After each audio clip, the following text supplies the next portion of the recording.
చిన్నారుల కోసం నేను చేసే ప్రయత్నం, నా ప్రయత్నంలో ఈరోజు ఒక భాగం మీకు చూపిస్తున్నాను. చూడండి, వినండి. ఏమిటంటే తెలుగు అంటారు. తెలుగు అన్నది సిటీలో తక్కువైనది. గ్రామీణ వాతావరణంలో చదివే పిల్లలను ప్రతి ఒక్కరూ ప్రోత్సహించాలి.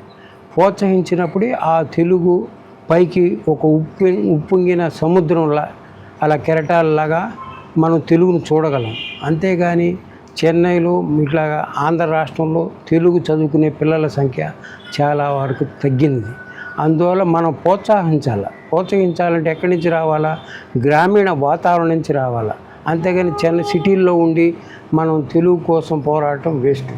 కాబట్టి గ్రామీణ వాతావరణంలో చదువుకునే పిల్లల కోసం మనము ఏం చేయాలంటే వాళ్ళని ప్రోత్సహించాలంటే ఒకటి సంస్కృత పోటీలు, ఇలా క్రీడలు, రెండవది వచ్చి వక్తృత్వ పోటీలు, వ్యాసరచన పోటీలు, ఇలా పెట్టి వాళ్ళకి ప్రోత్సాహ బహుమతులు ఇచ్చిన నాడు మనం అనుకున్న కోరికలు నెరవేరుతాయి.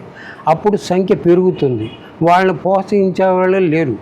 అలా పెద్ద పెద్ద కార్యక్రమాలు పెట్టి వేస్ట్గా మాట్లాడుకోవడం వద్దనమాట. కాబట్టి మన వంతు మనం అందరం ప్రయత్నించాలి. నా వంతు వీలైనంత వరకు గ్రామీణ వాతావరణంలో పిల్లల్ని ప్రోత్సహిస్తూ ముందరికి తీసుకెళ్తున్నాను. వాళ్ళని ప్రోత్సహిస్తూ పద్య పోటీలు, ఇలాంటి వ్యాసరచన పోటీలు పెట్టి వాళ్ళు మంచి మంచి బహుమతులు ఇచ్చి తెలుగులో చదవండి, తెలుగులో ఉద్యోగాలన్నీ దొరుకుతాయని చెబుతూ ముందుకు సాగనిస్తున్నాను. ఈరోజు నా కార్యక్రమంలో ఒక పల్లెపొట్టు, తమిళనాడు బార్డర్లో ఉన్న పల్లెపొట్టు గ్రామంలో బాలకృష్ణాపురం 2 గ్రామాలకు వెళ్ళటం జరిగింది. అక్కడ పిల్లలను దాదాపు 15 మంది 20 మంది ఉన్నా కూడా వాళ్ళని ప్రోత్సహిస్తున్నా, నాయన మీరు తెలుగులో చదవండి అని చెప్పి.